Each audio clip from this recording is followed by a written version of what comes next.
Então, as crianças, eu gosto que olhem para mim. Se não entender, pergunta, eu falo, tá bom? Vocês sabiam que Deus é perfeito? Sabia? Sabia, meu amor? Deus é perfeito e Ele nunca falha. Estudamos na lição de escola sabatina hoje de manhã. Bom, hoje de manhã não, mas da semana. Deus é justo e Deus é amor. Deus nunca falha. Nunca. Então, no plano da redenção tem dois lados, não tem? Quais são os dois lados? Quais são os dois lados? Deus e? Diabo. Não, filho. Deus e nós. O diabo está perdido já. Deus não tem redenção para o diabo. O plano da redenção tem Deus e o homem. Se Deus não falha, você tem que se preocupar com a parte de Deus? Com quem que tem que se preocupar? Com a nossa parte. Então, a questão não é o que Deus tem que fazer, Deus não vai falhar. Nós temos que ver a nossa parte, porque de Deus vai ser perfeita e vai ser sempre pronta. E Deus sabe o que é melhor e a gente não precisa duvidar disso. Agora, e a nossa parte? Será que a gente pode pisar no tomate? A gente pode pisar na bola? Pode falhar? Não, a gente não deve, né? Poder pode, mas não deve. É possível? É possível falhar? Por que é possível falhar? Igor, por que é possível falhar na nossa parte? Não. Sem Deus é a razão.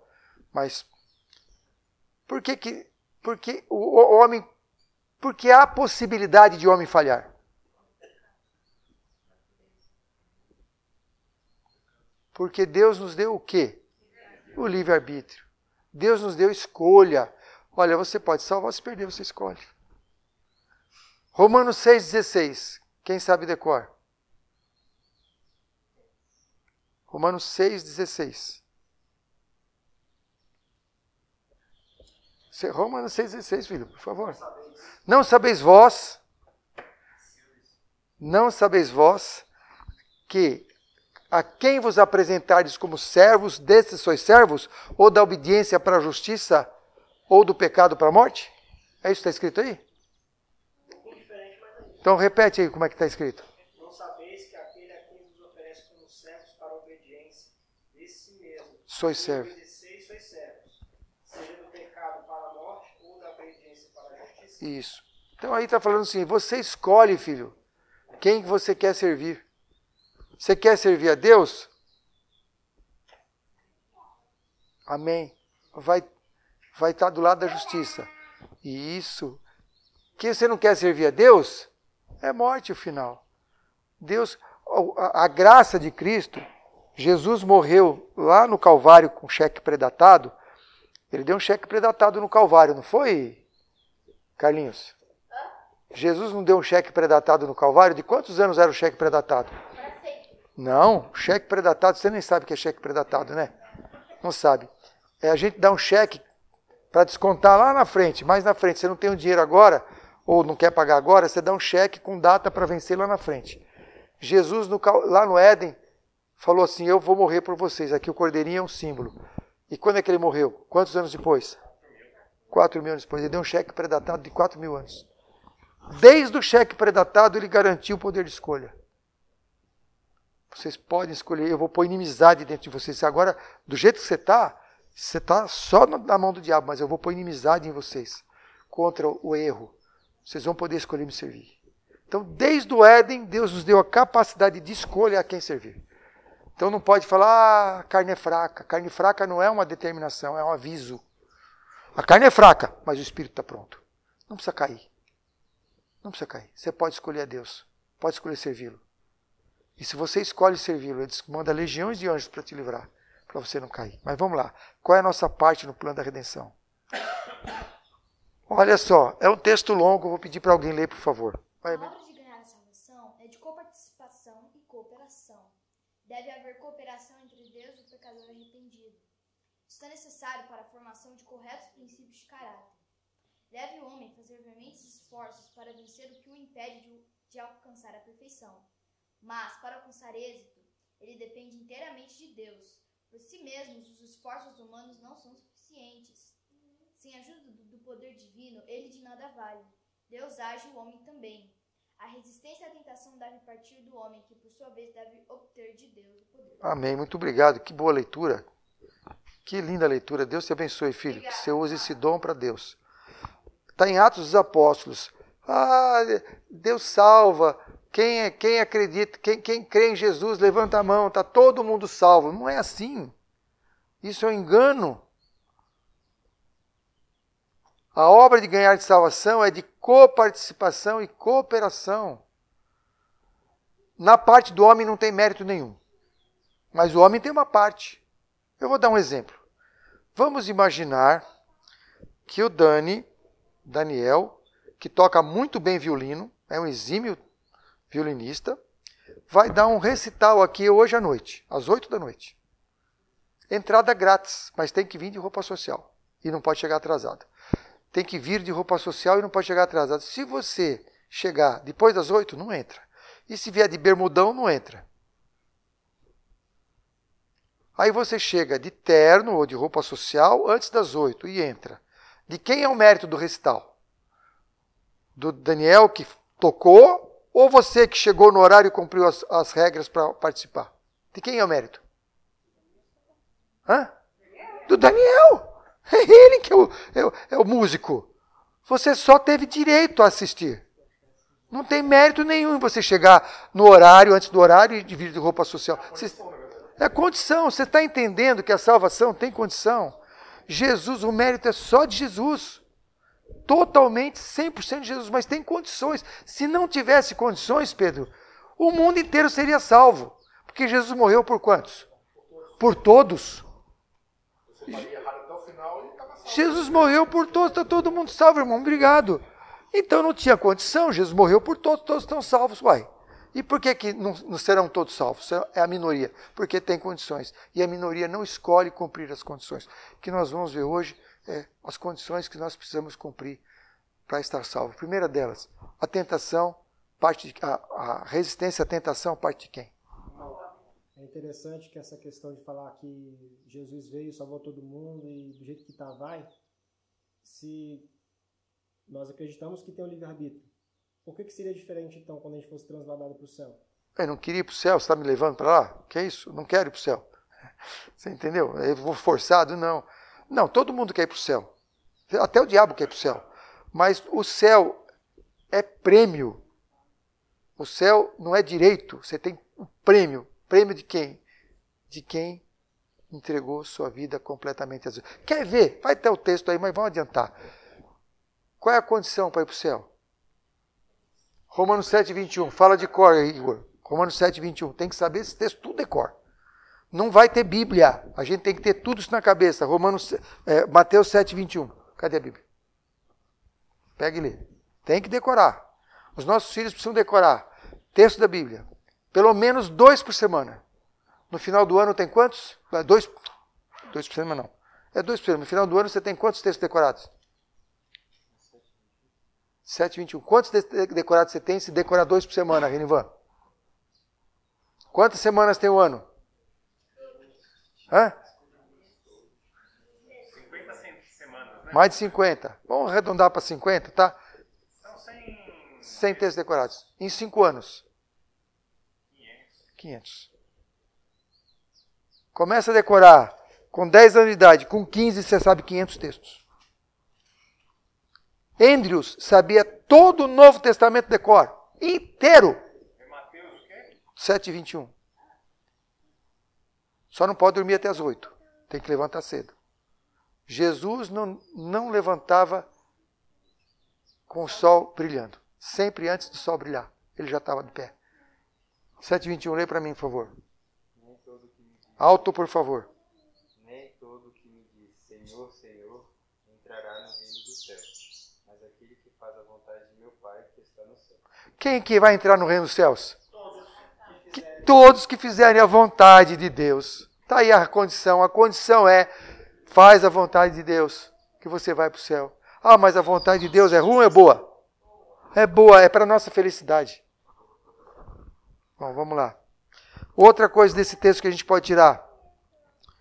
Por que Deus pede a nossa cooperação?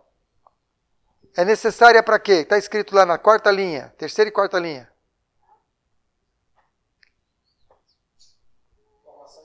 Formação de corretos princípios de caráter. Não é à toa. É porque... Irmã, quando ela nasceu, ela sabia andar? Você sabia andar bem quando você era bebezinho? Não. Como é que você aprendeu a andar?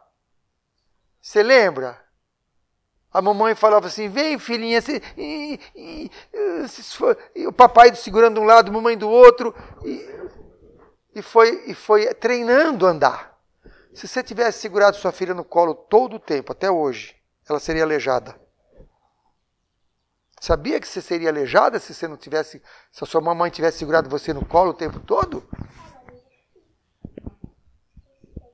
É isso, então, você aprendeu a andar num esforço que você fez para a sua própria felicidade. Para desenvolver a capacidade de andar. Certo, irmão Carlos? É isso mesmo? Então, Deus pede para a gente se esforçar, para a gente desenvolver as características boas que a gente precisa para ter no céu. Deve o homem fazer que tipo de esforço? O que é veemente? Querer, fazer e continuar insistindo. Isso, com dedicação, com insistência, sabe? Com garra. Veemente esforço. E que a gente faz isso, a gente faz esforço frouxo. Lê a meditação de manhã, já fez o culto. Faz aquela oraçãozinha, tu sabes. Sabe a oração, tu sabes? É a mesma de ontem. É a mesma coisa. Senhor, abençoe esse dia, em nome de Jesus, amém. Não vai para frente. Veemente esforço, tem que se dedicar a ler a palavra de Deus. Pelo menos os 3 textos que você manda, Daniel. Pelo menos os 3 textos. Todo dia o Daniel manda 3 textos para a gente ler. Tem que estudar a palavra de Deus. Esse é o esforço? É o esforço. Vencer o sono. Muita gente vai se perder por causa do sono. Dorme demais. E dormiu demais, fica lerdo. Sabia? Quem dorme demais fica lerdo? 8 a 9 horas. Passou de 9 horas, dá problema. Aproveita os tempos que você tem. O almoço está atrasado, aproveita para ler. Está no ponto de ônibus, aproveita para ler. Está na fila do banco, aproveita para ler. Tem uma fraçãozinha de horário, está no vaso, aproveita para ler. Aproveita para ler. Veemente esforço. Esforço em conhecer a palavra de Deus. Se você não conhece a palavra de Deus, como é que você vai fazer a vontade de Deus? Você não sabe o que Ele quer? Um jovem de 15 anos já tem que ter lido todo o Espírito de Profecia. Todo! Muitos não leram nenhum mensagem aos jovens. Em 15 anos, dos 7, vamos pôr 10, tá? Dos 10 aos 15 não dá para ler todo o Espírito de Profecia. Tá? Eu tenho incentivado as pessoas a lerem os 9 volumes de Testemunho para a Igreja. Lendo 13 páginas por dia, se lê tudo em um ano. 13, só 13. 13 páginas, não é nada. Se eu falar para você, você está com câncer, irmão. Se eu falar para você que você tem que ler 13 páginas de um livro por dia que você sara, você vai ler ou não? Você lê até mais, você lê 26. Agora, o pecado é pior que o câncer. O pecado é o pior que o câncer e nós não estamos prestando atenção no que Deus pede para a gente fazer. A gente fica envolvido com bobagens. Precisa estudar a palavra de Deus. Precisa ler, precisa decorar os versos da Bíblia.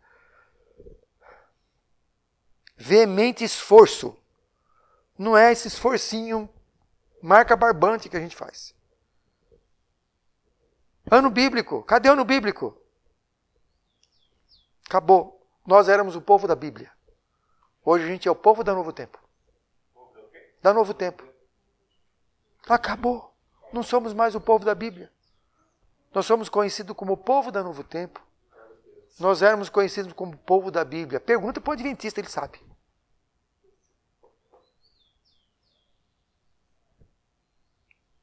Eu tive uma professora de escola sabatina que dava trechos assim do Espírito de Profecia para a gente decorar por semana, além do verso áureo. Graças a Deus eu tive essa professora. Mas é função dos pais, não é da professora.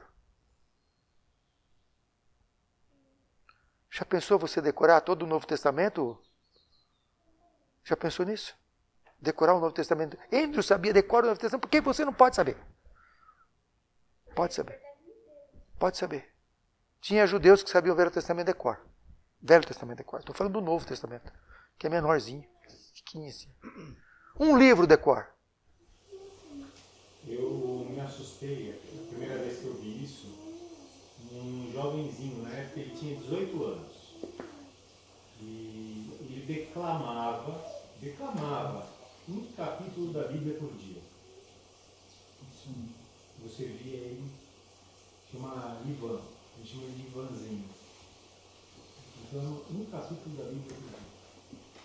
Tudo isso que nós falamos, a gente depende inteiramente de Deus. Está escrito aqui. Para alcançar isto, o homem depende inteiramente de Deus. A dependência de Deus é total. Eu estou falando o que você precisa fazer, mas é com a dependência de Deus. Não é esse esforço que vai te dar o resultado. É Deus através desse esforço. Deus operando em você. Só que temos nossa parte. Por si mesmo, o esforço humano não são suficientes. Você pode decorar a Bíblia, não resolve nada. O diabo sabe a Bíblia de cor. O que adiantou? Então, é esse esforço junto com o poder de Deus. Precisamos clamar pelo poder de Deus. A gente se envolve com tanta coisa que não tem sentido. Teve um menino que sabia os 12 jogadores da seleção. Eu pedi os nomes dos 12 apóstolos e ele não sabia. Sem a ajuda do poder divino, nada vale o nosso esforço. Deus age e o homem também. É uma parceria. Vocês estão entendendo o que é uma parceria? É uma parceria. A obra de salvação é coparticipação e cooperação. Não se esqueça disso.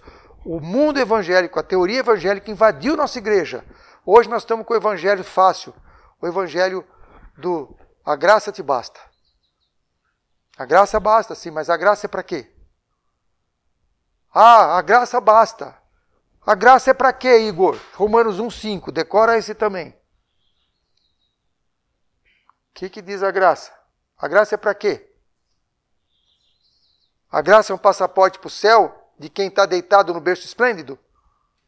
Para que é a graça? A graça basta, mas é para que a graça?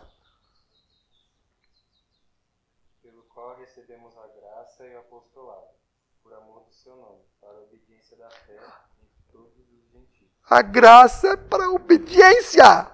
A graça é dada como perdão dos pecados passados e para a obediência no presente. Dois lados da graça, perdoador e transformador. A graça é para a obediência, a graça basta.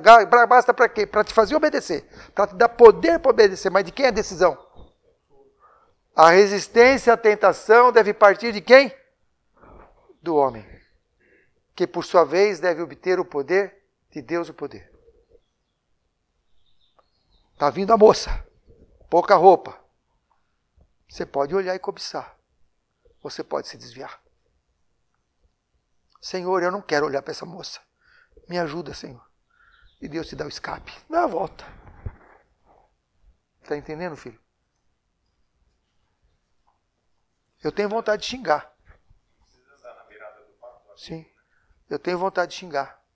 Mas pede para Deus poder, para falar, Deus te abençoe. Quando a pessoa te ofende, Deus te abençoe. Não precisa xingar. Só Deus pode fazer isso, mas a decisão é sua. Senhor, eu quero mudar, eu não quero mais ser eu quero ser o Gálatas 2:20. Decorou Gálatas 2:20? Quem sabe decora Gálatas 2:20? Tem que decorar também. Já estou crucificado com Cristo, vivo não mais eu, mas Cristo vive em mim. A vida que agora eu vivo na carne, vivo-a na fé pelo Filho de Deus, o qual me amou e me salvou. E se entregou a si mesmo por mim. Não sou eu que vive, é Cristo que vive em mim. Se o Cristo vive em você, esse Cristo faz coisa errada? Não. Então é só você deixar Cristo viver em você. Só tem o trono, só tem um coração. O coração só tem um trono. Ou está você ou está Deus. E Deus é tão gentil, tão cortês, que se você pede lugar, Ele dá e vai lá para fora. E fica batendo na porta. Não deixa Jesus ficar batendo na porta. Abre, deixa entrar e fazer a obra. E essa obra não é evolucionista, é uma obra criacionista, é a obra na hora. A obra de transformação é na hora. Deus perdoa na hora e Deus te dá um novo coração na hora. Agora você tem que continuar cultivando esse relacionamento para ele ser contínuo. Porque no momento em que você desvia os olhos de Jesus, o que acontece? Ela sabe que o negócio de Pedro afundar? Ela sabe da história de Pedro que afundou? Não. O que acontece, Carlinhos, quando Pedro tirou os olhos de Jesus, quando ele estava andando sobre o mar? Tirou os olhos de Jesus, 1 segundo. O que acontece? E qual foi a oração longa de Pedro? Qual foi? E o que Jesus fez? Agora você vai se fritar aí, quem mandou? Não, Jesus na hora pegou Pedro. Se afogar. Muito bom. Era água, não era óleo queimando. Jesus abraça Pedro e vai com ele para o barco. Tem que ser... O justo cairá quantas vezes? 7. E quantas se levantará? 7 vezes. O justo pode cair? Não deveria, mas pode cair. Mas quando ele cai, ele fica caído? Se levanta. Pelo poder de Deus. Então a nossa vida tem que ser esse relacionamento. Quando cai, se entristece, chora, pede perdão, pede arrependimento sincero. Não fica, no fim do dia eu peço oração e pede no atacado. Senhor, perdoa os meus pecados. Que perdoa os meus pecados? Que pecado que é? Você pecou no varejo ou no atacado? Você peca no varejo, tem que pedir perdão no varejo. 1 por 1. E Senhor, me dá tristeza por isso, eu não quero mais repetir. Não é perdoa os meus pecados. Não é assim que funciona. Em Israel, a pessoa levava o cordeirinho, ele tinha que confessar o pecado específico sobre a cabeça do cordeiro. Não é assim, eu vim aqui para perdoar meus pecados. Não é assim. Hoje é a religião light. A religião light. Não é assim. Por que é necessária a cooperação do homem, nós já falamos. Que tipo de esforço o homem deve fazer, nós já falamos. Sem Deus, quanto vale o esforço do homem, nós já falamos. De quem é a iniciativa de resistir à tentação, nós já falamos. O que fazer para ser um cristão forte e equilibrado? O que tem que fazer? Tem que fazer para ser um cristão forte e equilibrado. Vamos lá, quem pode ler? Aquele que deseja construir um caráter forte e simétrico e que deseja ser um cristão bem equilibrado, deve dar tudo a Cristo e fazer tudo. Tudo por Cristo. Pois o Redentor não aceitará serviço dividido. Precisa aprender diariamente o significado de entregar Da entrega do eu. Precisa estudar a palavra de Deus e aprender seu significado e obedecendo a seus preceitos. Gente, está tudo aí. O que falta? Deus deu tudo mastigadinho para nós. Que bondade de Deus em fazer isso. Você quer construir um caráter forte e simétrico? É só assim que vai para o céu. Então você tem que ser um cristão bem equilibrado. E deve dar o que a Deus? Olha, 10% do meu tempo eu dou para Deus. Não é 10% do tempo, 10% é do dinheiro. A vida tem que ser toda. Toda. Não pode ser o cristão que sábado de manhã vai na igreja e à noite vai para o jogo. Vou ver esse jogo importante. Não dá. Não dá para ser dividido. Deve dar tudo a Cristo. Tudo que é o tempo, o interesse, a atenção, o amor, o seu esforço, sua capacidade. Eu falo para vocês, insisto em falar para os meninos, porque ninguém ouve velho. Ninguém dá prestando atenção em velho. Se eu for na praça de Itapeva e começar a pregar, não para nem cachorro. Mas se você, Igor, for lá pregar, junta a gente. Se você for pregar, junta a gente. O que esse menino está falando? O poder que Deus deu para os jovens de influência.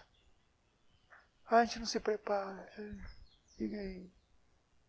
Precisa aprender diariamente o significado da entrega do eu. Não quero fazer isso, Senhor, mas o Senhor pede, eu vou fazer. Me dá poder. Eu não tenho vontade de ler, eu não tenho vontade de estudar. Não tenho vontade de orar. Mas, Senhor, me dá poder, me dá força. E Deus dá. Precisa estudar a palavra de Deus, não é ler, é estudar. Sabe o que é estudar, filho? Diferente de ler. Entender o que está escrito, o que isso significa para mim, como é que eu posso aplicar isso na minha vida. Isso aqui eu vou dar um exemplo. Você já ouviu muitas vezes... presta a minha Bíblia, Igor, por favor. Obrigado. Os defensores do Evangelho fácil. Você já ouviu muitas vezes que Isaías 64:6, já não viu? 64:6, vamos lá. Isaías 64:6. Eu já vi muito isso aí. O homem tem jeito. Aqui, 64:6. Todos nós somos como imundo. Todos os nossos atos de justiça são com trapo de imundícia. Já ouviu isso aí? Para falar o quê? Para justificar o quê? Para justificar seus erros. Fica tranquilo, filho. Tudo que o homem faz é trapo de imundícia. Não adianta. Eu ouvi isso muitas vezes. Mas tem que estudar por si mesmo. Tem que continuar lendo. Continua lendo. Ninguém há que invoque o teu nome, que desperte e te detenha, pois escondeste de nós o teu rosto e nos consumiste por causa das nossas iniquidades. Mas, tem um mas na sequência. Tem um mas, o verso 8, tem que ler o verso 8. Mas o Senhor, ó Senhor, Tu és o nosso Pai, nós somos barro, Tu és o nosso oleiro, somos todos obra das Tuas mãos. Ele está falando do ímpio. No 8, ele fala do justo. A vida do ímpio é trapo de imundícia. A vida do justo não é trapo de imundícia. A vida do justo é glória para Deus. É o linho fino que o justo é vestido. Porque essa obra não é produzida pelo homem, é produzida por Cristo que mora nele. E Cristo não produz trapo de imundícia. Cristo produz obras para a glória de Deus. Se é Cristo que vive em você, você não produz trapo de imundícia. Senão, para que vale o Evangelho? Para que vale a graça? Eu continuo produzindo trapo de imundícia. Olha o santuário, gente. O santuário explica tudo. Você primeiro passa pelo altar de sacrifício. O que acontece no altar de sacrifício, Thomas? Você confessa o pecado a Deus. Isso. Isso. Isso. E o que acontece ali? Você é perdoado, certo? Sim. E o que tem mais para frente? A pia. O que acontece na pia? Você é lavado, você é pecado. Deus te limpa. O que acontece no lugar santo? Tem que entrar no santuário. O teu caminho a Deus está no santuário. O que acontece no lugar santo? Tem 3 coisas no lugar santo. Candelabro, mesa de proposição, do altar de incenso. Isso. O que significam essas coisas? O que é a mesa com os pães? A palavra de Deus. Tem que estudar. Bíblia, Espírito e Profecia. Tem que estudar. O que significa o incenso, o altar de incenso? Oração que sobe a Deus. Estuda e ora. Comunhão. Tem mais um item da comunhão. Qual é? Candelabro. O que significa candelabro? Isso, o Espírito Santo na nossa vida produz luz, testemunho. Tripé da comunhão, estudo da palavra, oração e testemunho. É assim que cresce. Não para no altar. Os evangélicos param no altar. O mundo evangélico para no altar. Alguns estão despertando. Eu estou impressionado com alguns pregadores evangélicos que estão entrando no santuário. Deus está despertando, as pedras estão clamando. Tem um tal de Paul Washer aí que eu não canto com ele. Esse homem vai ser adventista. No alto clamor ele vem, se não vier antes. Glória a Deus por isso. Tem outros que pregam a verdade. Ainda não são adventistas. A inspiração diz que Deus retém alguns fora da igreja, porque se viessem se escandalizariam e sairiam da fé. Por nossa culpa eles não estão na igreja. Aí, acabou. Vai para onde depois? Acabou o santuário? Vai para o Santíssimo. O que tem no Santíssimo? Glorificação. E o que é para ser glorificado nessa época? Que parte da nossa vida é glorificada agora? Apertei você. Não sei não. Olha, nós lemos aqui, filho. Nós lemos aqui.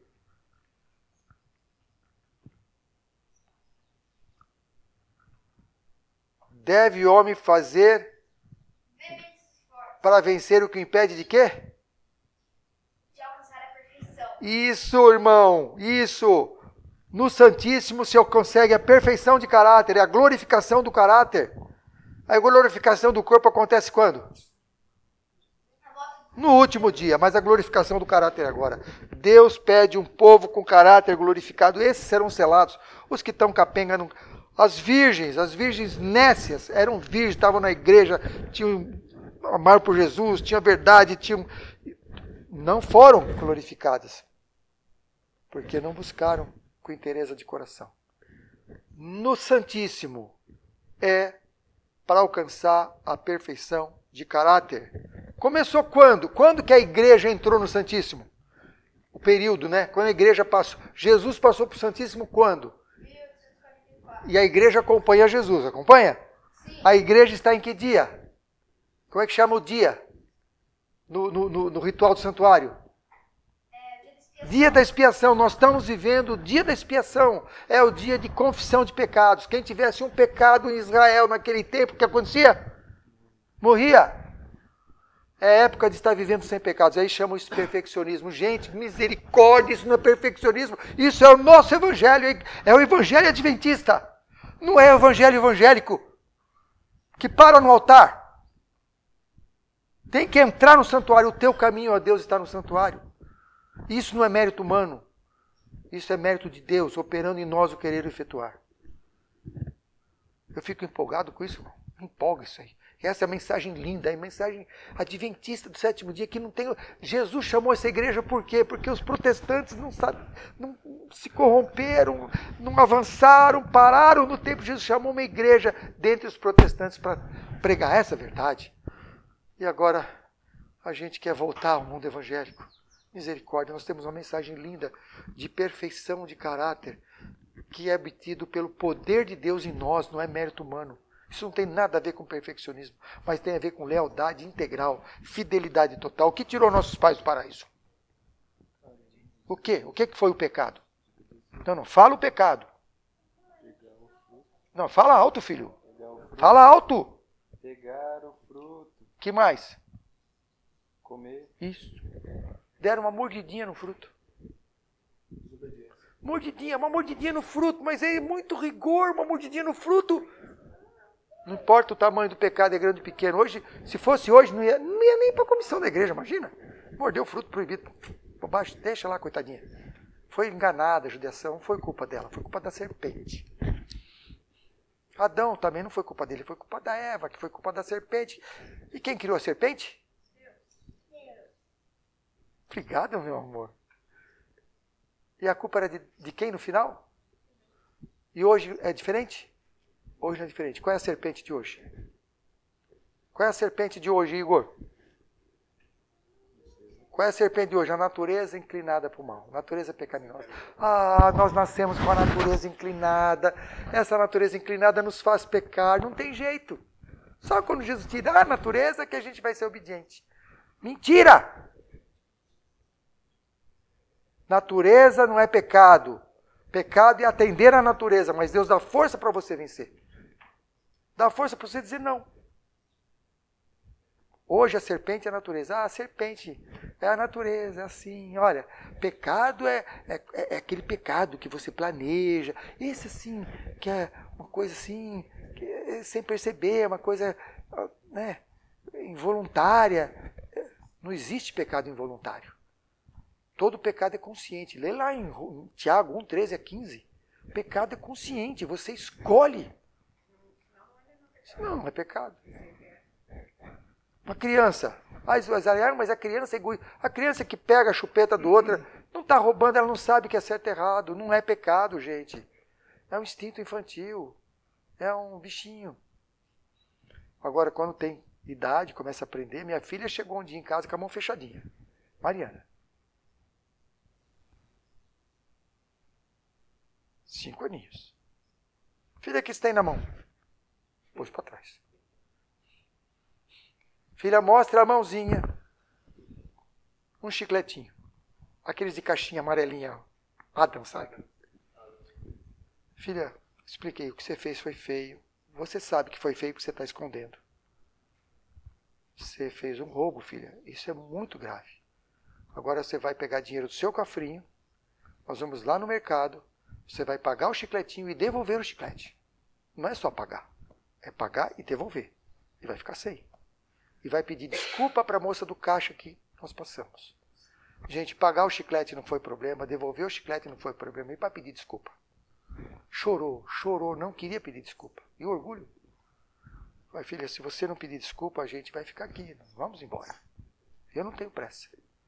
Vocês, nós vamos ficar aqui até você pedir desculpa. Aí pediu desculpa. Sabe o que é certo e errado? Sabe. Agora, tem idade, tem situações que não sabe. Uma criança com deficiência mental. Os escravos que não puderam exercer o poder de escolha, eles serão julgados e mortos? Quem sabe isso? Está em primeiros escritos. Os escravos que não puderam exercer o poder de escolha, não são todos os escravos. Aqueles que tiveram senhores cruéis, que não permitiram que eles tivessem o poder de escolha, eles vão morrer como os animais, não passarão pela segunda morte. Não serão julgados. Deus é justo. Deus não pode levar para o céu porque não escolheu. Mas também não vai matar porque não escolheu. Deus é justo, vai morrer como um animal. Teve só a primeira vida, lamento. Os seus senhores o pagarão pelos seus pecados. Pagarão pelo que fizeram. Então Deus não vai levar a julgamento, quem não pode escolher vai condenar uma criança porque pegou a chupeta, não é pecado.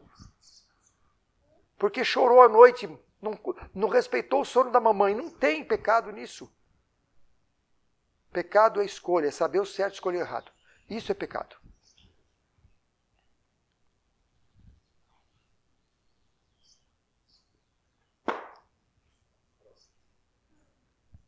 Então, acabou. O que precisamos saber sobre o poder da vontade? Eu não sei a hora, esqueci de ver a hora, mas... O que precisamos saber sobre o poder da vontade? Poder de escolha. 11h50. Tá, vamos encerrar então. O que precisamos saber sobre o poder da vontade? Deus deu poder de escolha para nós. Esse poder de escolha tem poder ou não tem poder? Vamos ver? Vamos ver o que diz a serva de Deus? Quem pode ler para mim? Muitos indagam: como devo eu fazer a entrega do próprio eu a Deus?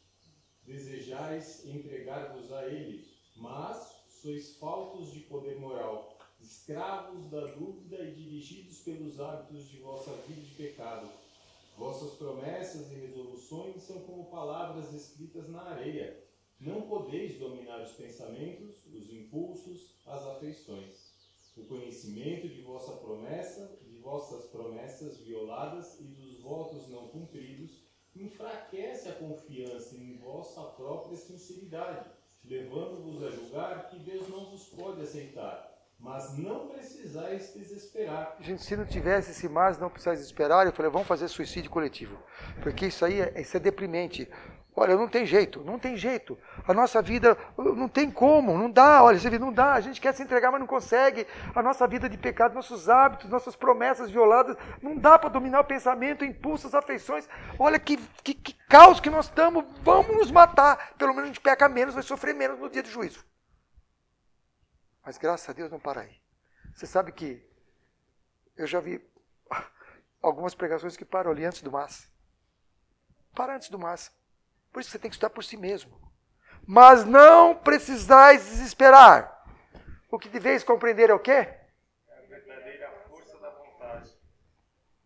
Este é o poder que governa a natureza do homem. O que governa a natureza do homem é a força da vontade. Não é a natureza que governa o homem.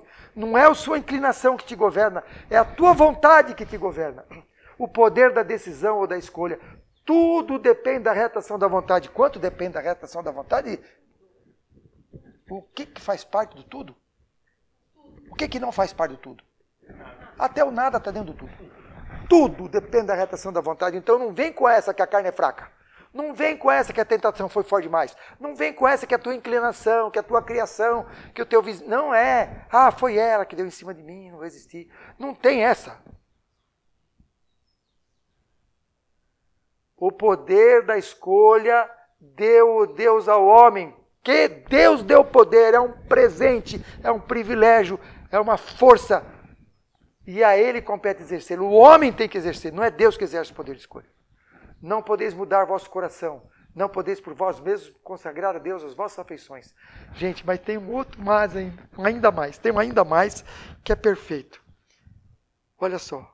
Aí fala, não podeis mudar, não podeis consagrar. E aí? Parou aí? Alguns param aí. Não pode, tá vendo? Deus tem poder de escolha, mas a gente não pode. A gente não consegue. Tá vendo que chato, que desagradável? A gente não pode. Mas não acaba aí o verso, continua lendo. Gente, não para de ler. Tem que ler, tem que estudar as coisas por si mesmo. Continua lá. Mas podeis escolher servi-lo. Podeis dar-lhe a vossa vontade. Ele então operará em vós o querer e efetuar segundo sua vontade. Desse modo, que modo? Entregando a vontade. Desse modo, como? Escolhendo servi-lo. Desse modo, toda a vossa natureza será levada sob o domínio do Espírito de Cristo. O que será levado sob o domínio de Cristo? Toda a vossa natureza. Ela vai mandar? Não vai mandar. Vossas afeições centralizarão nele. Vossos pensamentos serão em harmonia com ele. Acabou. Tá bom assim? O que mais? Precisa mais? Precisa mais, Enivan? Deus está dando tudo para você. Te dou o poder da vontade e te faço e realizo em você o querer e efetuar. Só faz uma coisa, Enivan, que eu não posso fazer. Eu não posso pegar a tua vontade para mim. Faz a sua parte. Né? Você faz, Senhor, escolho te servir. Toma o leme é teu. Sabe o que vai acontecer quando você fizer isso? Você vai para onde você não quer.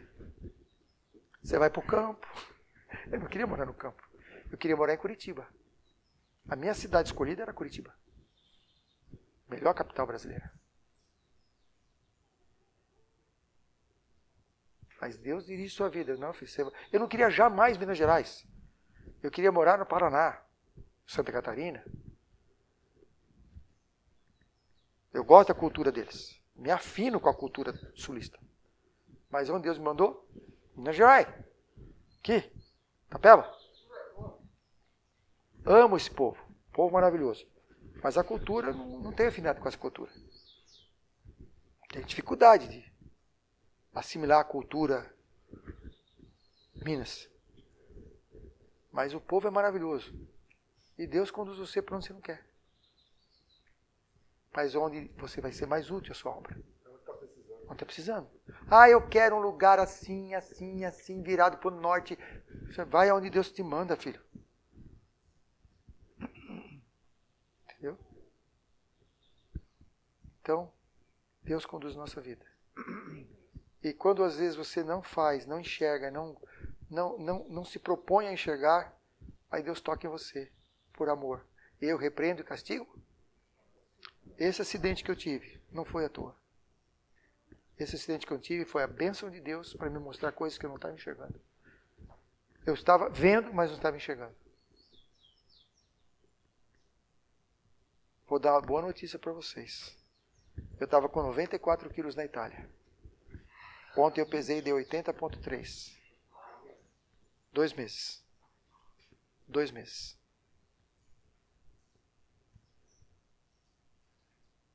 Quase 14 quilos.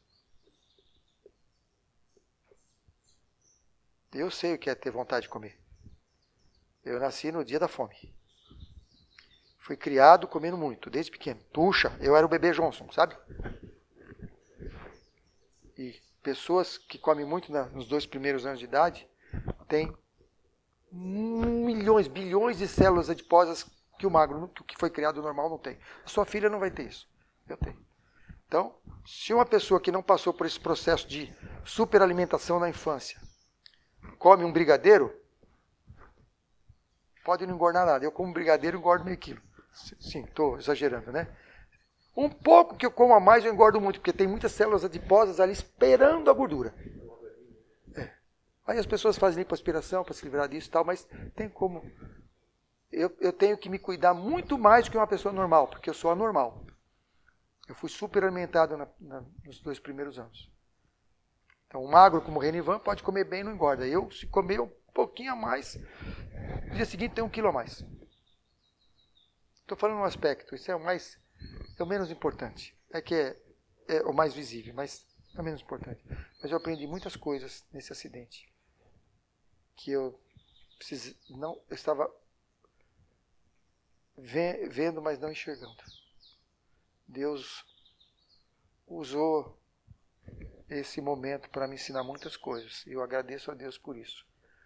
Eu quebrei a L5, a quinta vértebra da lombar. Não só quebrou, como ela deu uma esmiuçada. E achatou algumas outras. No primeiro dia que eu fui atendido no pronto-socorro, tiraram a radiografia e falaram, não tem nada. Não tem nada de anormal. É só dor muscular.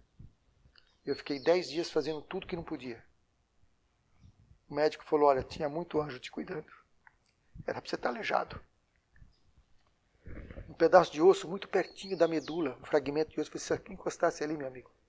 Está sendo difícil? Está sendo difícil. Não consigo carregar nem minha mochila. Não conseguia nem pegar o sabonete quando caía no chão, no box. Não conseguia abaixar para pegar o sabonete. Isso. Vai fazer 3 meses, dia 10. Mas olha só a bênção de Deus. Quando fez a tomografia, ressonância, descobriu que eu estava com um tumor na próstata. Uma possibilidade de tumor, não foi significativo. Então aí descobriu um problema que talvez eu não fosse me preocupar, mas é um pontinho que está diferente, tem que ter cuidado com ele.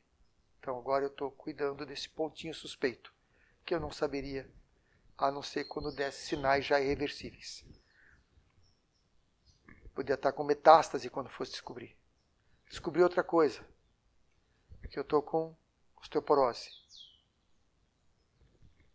Nível 4. 4 para 5. Muitos anos de Coca-Cola. Muitos anos só Coca-Cola, não bebia água. Olha o resultado. Osteoporose, eu não sabia disso, estou tratando. Não com tratamento convencional, com tratamento natural. Eu não sabia disso. O médico falou que pessoas que não sabem, como eu não sabia, às vezes espirram e quebram a coluna. Por causa de um espirro. Chega a uma fragilidade tal, desce um degrau e quebra a coluna. Só que aí já está tão avançado que a pessoa fica paralisada. Então Deus me mostrou, através da sua bondade, que eu tinha coisas a corrigir na minha alimentação. Era vegano, mas vegano que come muito. Não resolve. O pior problema de alimentação é comer muito. É pior do que comer errado. Coma carne, mas coma pouca. Você vai ter mais saúde do que o vegano. E mastigar bem. Tem que mastigar bem. Pessoas que não mastigam bem, o alimento fermenta, produz sangue febril, que dá sangue inflamado, que dá um monte de doença. Quer curar sua pele? Cuida do intestino. Tem uma médica milionária aí, dermatologista. Minha filha foi marcar consulta com ela, 2 anos de espera. 2 anos. Cuida só de gente da top. A pele fica linda. Ela cuida do quê? Do intestino. Nada de creme, não sei o quê, máscara de não sei o que lá. Nada na pele. Intestino.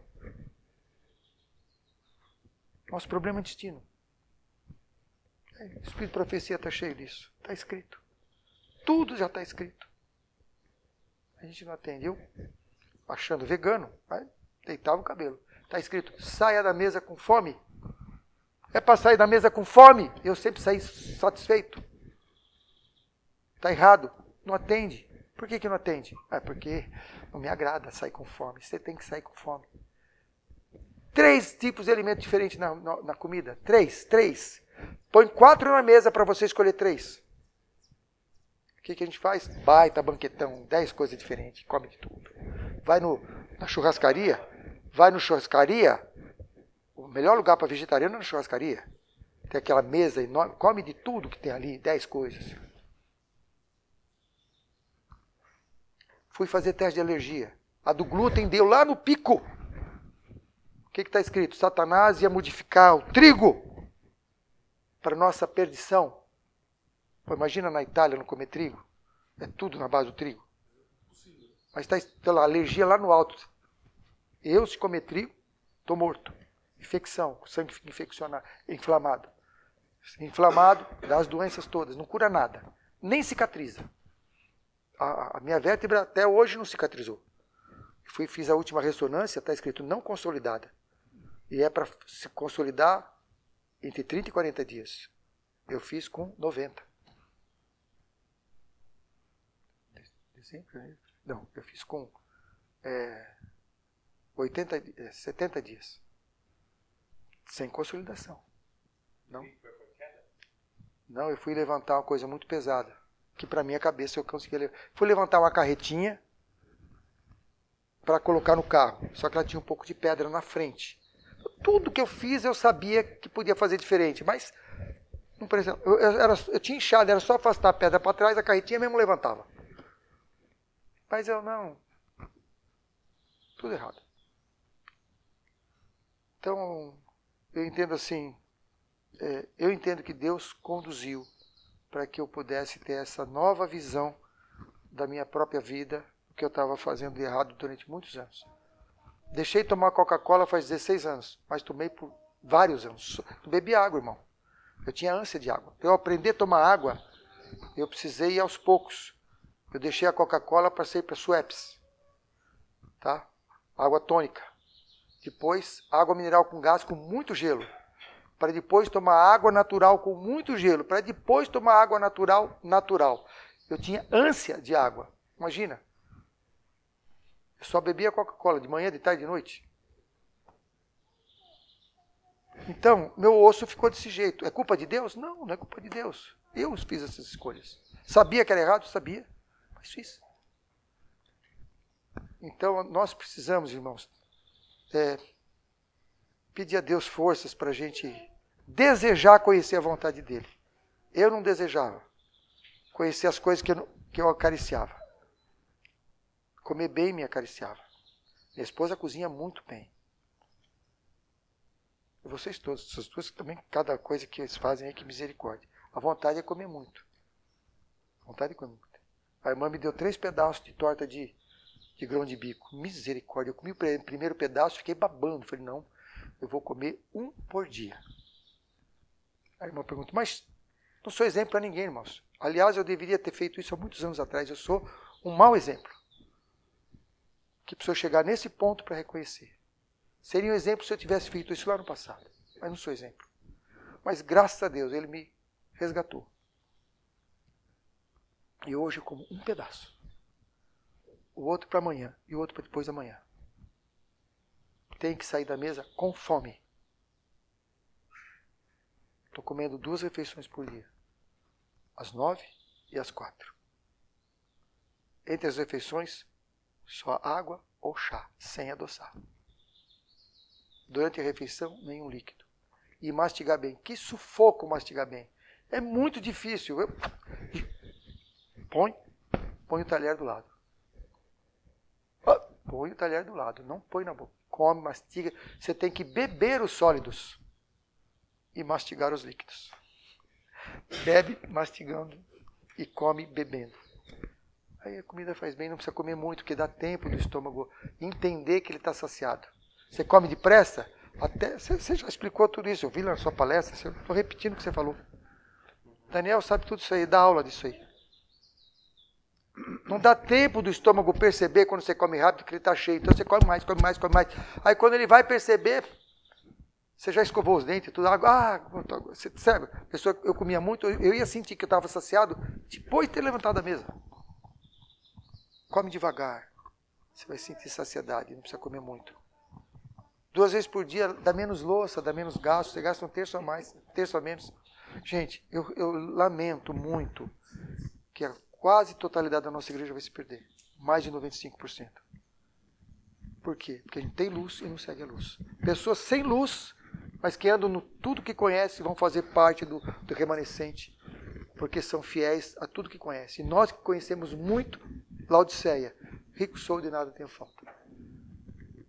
Nós temos a luz, temos a instrução, é Deus falando, mas eu vou fazer do jeito que eu quero. Isso é fanatismo, é extremismo. Quantas vezes eu falei isso? Quantas vezes eu chamei as pessoas de fanática, extremista? Muitas vezes. Eu falo, não posso criticar ninguém. Ninguém. Eu ainda falava assim, esse aí é o do salvação pela soja. Sabe? Criticava, fazia piada. Então, eu não posso criticar ninguém, mas eu tenho, sim, uma tristeza grande de ter tomado essa decisão só nessa idade. Eu podia ter feito isso lá atrás. Mas graças a Deus que foi antes do fim da graça. Foi em tempo de salvação. E eu clamo a Deus para que os meus irmãos não esperem chegar com 68 anos para fazer isso.